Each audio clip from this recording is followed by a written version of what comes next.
Bismillahirrahmanirrahim. Assalamualaikum class 9.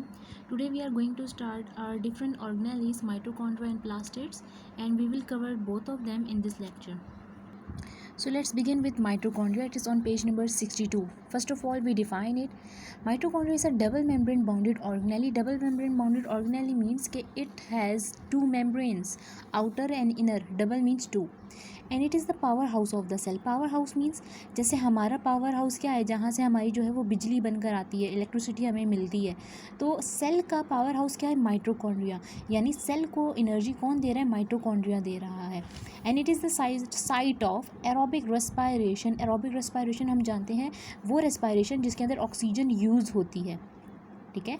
अक्रंस it occur in eukaryotes. Prokaryotes के अंदर ये नहीं होता. कौन, माइटोकॉन्ड्रिया. नेक्स्ट आ जाते हैं इसके स्ट्रक्चर की तरफ. स्ट्रक्चर में सबसे पहले हम इसका स्ट्रक्चर देख लेते हैं कि ये नज़र कैसे आता है. So this is your book page number 62. This is the structure of mitochondria. Mitochondria एक सिंपल ये एक गोल से एक ऑर्गेनेल ही होता है जिसको ऊपर से आपने काट के जो है वो आपको इस तरह का स्ट्रक्चर नज़र आता है. आपको नज़र आ रहे होंगे crystal matrix, inner membrane, outer membrane. तो ये अब मैं डिटेल में बताती हूँ कि ये है क्या चीज़. Now comes to structure. It consists of two membranes, outer membrane and inner membrane. Outer membrane is smooth. Let's suppose this is a mitochondria and this is its outer surface. It is smooth. There is no hurdle and no crisscross arrangement in this layer. Next, inner. Inner contain infoldings as well as matrix. Infoldings मतलब यहाँ पर कुछ ये layer, ये वाली जो layer है, झिल्ली है तो सही, लेकिन उसके अंदर ना छोटी छोटी ना इनफोल्डिंग, फोल्ड हुए हैं ये कहीं कहीं से ये फोल्ड हुए हैं. तो हमारे पास कुछ इस किस्म का स्ट्रक्चर होता है. ये इनर मेम्ब्रेन है. और इसके अलावा मैट्रिक्स है. यहाँ पर ये अंदर एक फ्लूइड भरा हुआ होगा, ये है हमारे पास मैट्रिक्स. अच्छा, ये जो इनफोल्डिंग्स है यानी ये वाली फोल्डिंग, ये जो मैं डार्क कर रही हूँ फोल्डिंग, या ये ट्यूब लाइक फोल्डिंग जो है, इन फोल्डिंग जो अंदर की तरफ मुड़ी हुई है, इसको क्रिस्टी कहते हैं. ठीक है. अब इस क्रिस्टी से क्या होता है, they have large surface area and many reactions occur there. अब देखें ना, यहाँ पर आपके ये सारे का सारा एरिया ज़्यादा हो गया ना. अगर आपका पर या ये एरिया कम है लेकिन ये एरिया ज़्यादा हो गया, यानी यहाँ से आके सारे रिएक्शंस यहाँ पर भी हो सकते हैं इस जगह पे. तो क्रिस्टी से क्या होता है, सरफेस एरिया ज़्यादा हो जाता है. कंपोजिशन ऑफ माइटोकॉन्ड्रिया की तरफ चलते हैं. Mitochondria has its own DNA, यानी उसके अंदर हमारे पास डीएनए अपना मौजूद है, अपना न्यूक्लियस है इसका. और इसके अंदर राइबोसोम्स मौजूद हैं, इसके अंदर अपने राइबोसोम्स हैं. हमने तो कहा था ना कि फॉर एग्जांपल ये सेल है और इसके अंदर कहीं कहीं राइबोसोम्स मौजूद हैं, लेकिन इसके राइबोसोम्स अपने इसके अंदर होते हैं. फॉर एग्जांपल ये माइटोकॉन्ड्रिया के अंदर भी राइबोसोम्स हैं, लेकिन वो बैक्टीरिया की तरह होते हैं, साइज़ में थोड़े छोटे होते हैं. फंक्शंस क्या है, एरोबिक रेस्पायरेशन करता है, यानी ऑक्सीजन को यूटिलाइज कर कर जो है वो सेल को एनर्जी देता है. और पावर हाउस है. पावर हाउस का जो है वो मतलब मैं आपको पहले ही एक्सप्लेन कर चुकी हूँ. इसका मतलब ये है कि ये सेल को एनर्जी देता है in the form of ATP. Next हमारा टॉपिक है प्लास्टिड्स. तो प्लास्टिड्स की तरफ चलते हैं. Plastids definition, it is a membrane bounded organelle. इसके अंदर सिर्फ एक ही मेम्ब्रेन होती है प्लास्टिड्स की. अक्रंस में एनिमल्स, प्लांट्स, प्रोस्टेट्स या एल्जी. प्रोस्टेट्स जो होते हैं, प्रोटिस्टा, उनको एल्जी भी कहते हैं. और प्रोकैरियोट्स. इन तमाम में से हमारे पास जो प्लास्टिड्स हैं वो सिर्फ और सिर्फ प्लांट्स और आपको एल्जी में मिलेंगे. बाकी प्रोकैरियोट्स में और एनिमल्स में प्लास्टिड्स एब्सेंट होते हैं. अब क्यों एब्सेंट होते हैं वो रीज़न हम देख लेते हैं. टाइप्स ऑफ प्लास्टिड की तरफ आते हैं. 3 टाइप्स हैं, क्लोरोप्लास्ट, क्रोमोप्लास्ट और ल्यूकोप्लास्ट. क्लोरोप्लास्ट क्या है, बेसिकली जिससे फोटोसिंथेसिस होती है, और फोटोसिंथेसिस में ग्रीन कलर भी यूज़ होता है. तो एनिमल्स के अंदर फोटोसिंथेसिस तो होती ही नहीं है. प्रोकैरियोट्स, बैक्टीरिया के अंदर तो फोटोसिंथेसिस होती ही नहीं है, इसीलिए उनके अंदर प्लास्टिड्स एब्सेंट होते हैं. अब इसकी एक एक ये जो टाइप्स हैं एक एक को डिटेल में देखते हैं, लेकिन डिफरेंस के तौर पे. Now types of plastids. There are 3 type of plastids, chromoplast, leucoplast, chloroplast. सबसे पहले मैं क्रोमोप्लास्ट और ल्यूकोप्लास्ट को जो है वो अलग से डिफरेंस में लेकर चलूँगी. ये आपके सामने डिफरेंस मौजूद है.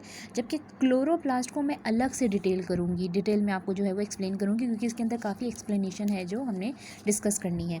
Let's come to chromo and leucoplast. Colour. Chromoplast, chromo word बता रहा है, जैसे कलर होते हैं ना, कलर, तो इसी तरह ये क्या सी से जो है वर्ड स्टार्ट हो रहा है, तो इसके लिए एक निशानी के तौर पे आप कह सकते हैं. क्रोमोप्लास्ट का colour, pigments of colour, pigments, her colour का पिगमेंट जो है वो हो सकता है हमारे पास। तो बेसिकली जो क्रोमोप्लास्ट है वो डिफरेंट जो है वो कलर्स देता है, जबकि ल्यूकोप्लास्ट कलरलेस होता है। जैसे आपका पानी कलरलेस है, ल्यूकोप्लास्ट भी कलरलेस होता है। लोकेशन, क्रोमोप्लास्ट आपको कहाँ पर मिलता है? फ्रूट्स में और फ्लावर्स की पेटल्स में। आपके फ्रूट्स कितने कलरफुल होते हैं, जैसे मैंगो है, एप्पल है, बनाना है, कोई भी चीज़ है वो कलरफुल है।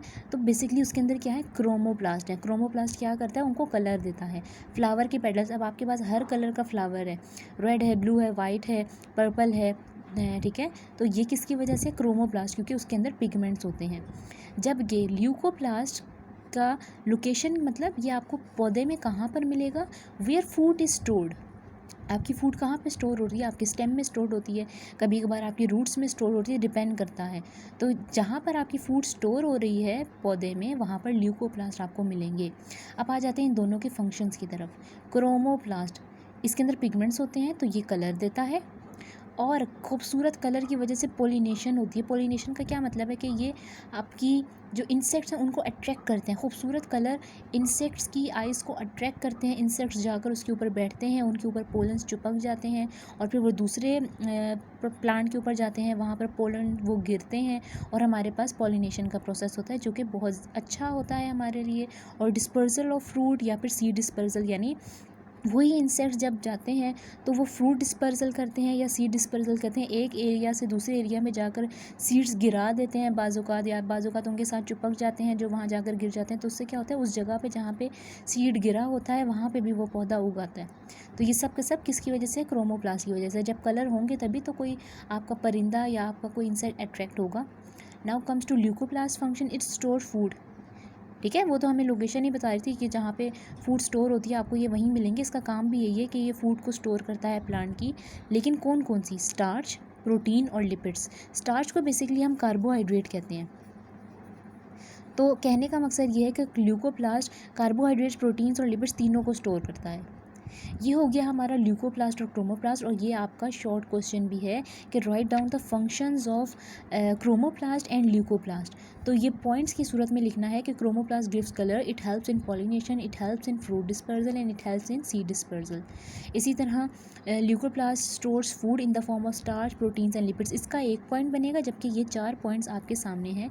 ये आपका शॉर्ट क्वेश्चन है, एक्सरसाइज का शॉर्ट क्वेश्चन है, सिर्फ और सिर्फ फंक्शन लिखने हैं। शॉर्ट क्वेश्चन नंबर 2 है। यहाँ से यहाँ तक डिफरेंस में, अगर आपसे क्वेश्चन डिफरेंस में पूछा गया तो आप बीच में लाइन लगाएंगे, वरना नहीं लगाएंगी। नेक्स्ट क्लोरोप्लास्ट की तरफ जो है वो डिटेल में चलते हैं। क्लोरोप्लास्ट जो है वो कुछ का स्ट्रक्चर कुछ इस किस्म का है। कलर्ड स्ट्रक्चर जो आपकी बुक पे बना हुआ है वो भी दिखा देती हूँ। पेज 63 पे ये क्लोरोप्लास्ट का जो है वो स्ट्रक्चर आपके पास ग्रीन कलर का बना हुआ है, जो कि मैं आपको अब समझाने लगी हूँ। Chloroplast it gives green colour. जैसे क्रोमोप्लास्ट क्या था? डिफरेंट कलर से ना, लेकिन इसमें ग्रीन कलर मौजूद नहीं था क्रोमोप्लास्ट में, जबकि क्लोरोप्लास्ट में सिर्फ और सिर्फ ग्रीन कलर है, सिर्फ ग्रीन कलर। स्ट्रक्चर क्या है? डबल मेम्ब्रेन होती है क्लोरोप्लास्ट की, थैलाकॉइड होता है, ग्रेनम होता है, स्ट्रोमा होता है। अब ये सब क्या चीज़ें हैं? इस तमाम चीज़ें अभी एक एक करके डिटेल में आपको बताऊंगी। आउटर मेम्ब्रेन इसकी बहुत स्मूथ है। फॉर एग्जांपल जैसे मैंने माइटोकॉन्ड्रिया की बताई थी ना, ये देखें इसकी आउटर बाहर वाली लेयर कितनी स्मूथ है, ठीक है। जबकि अंदर थैलाकॉइड मेम्ब्रेन है। सैक यानी पोटली, पोटली को हम थैलाकॉइड मेम्ब्रेन कहते हैं, and it has green pigments in it. For example ये देखें, ये स्ट्रक्चर अगर मैं बड़ा करके बनाऊँ, इस तरह की कुछ सैक्स यानी पोटलियाँ एक दूसरे के ऊपर ढेर लग करके रखी हुई होती हैं। इस एक सैक को हम क्या कहते हैं? थैलाकॉइड कहते हैं। ये देखिए मैंने ब्लैक से मेंशन किया हुआ है, एक को सिर्फ हम क्या कहेंगे? थैलाकॉइड कहेंगे। TH लिख रही हूँ। अच्छा, 1 full stack is called granum. ये पूरे का पूरा स्टैक क्या कहेगा? कहलाएगा ग्रेनम, ठीक है। अब स्ट्रोमा क्या चीज़ है? ये आपका क्लोरोप्लास्ट है, और ये सारा इसके अंदर यहाँ पे एक फ्लूइड सा भरा हुआ है जिसको मैं कलर कर रही हूँ। ये फ्लूइड क्या चीज़ है? ये मैट्रिक्स है आपके पास, ठीक है। क्या क्या मैंने बताया है आपको? ये पूरे का पूरा स्टैक क्या है? ग्रेनम है। इसका एक सैक या एक पोटली क्या है? थैलाकॉइड है, जिसके अंदर ग्रीन कलर होता है, जो ग्रीन पिगमेंट होता है, और यहीं पे सारी की सारी फोटोसिंथेसिस होती है, ठीक है, क्योंकि ग्रीन कलर से ही फोटोसिंथेसिस होती है ना, तो थैलाकॉइड के अंदर फोटोसिंथेसिस होती है। आपको एमसीक्यूज़ भी ये बन सकता है। और फंक्शंस की तरफ आप आ जाते हैं।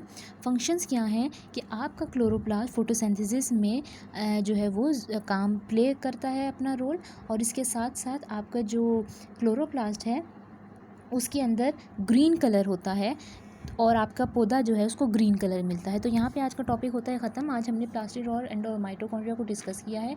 इंशाल्लाह नेक्स्ट टॉपिक पे नेक्स्ट ऑर्गेनेलिज डिस्कस करेंगे। और आज आपका जो होमवर्क है वो सिर्फ़ और सिर्फ शॉर्ट क्वेश्चन नंबर 2 है। ठीक है, तो ये टॉपिक याद भी कीजिएगा, और आपको ये पिक्चर्स जो हैं वो मैं इंशाल्लाह सेंड कर दूँगी। तब तक के लिए अल्लाह हाफ़िज़।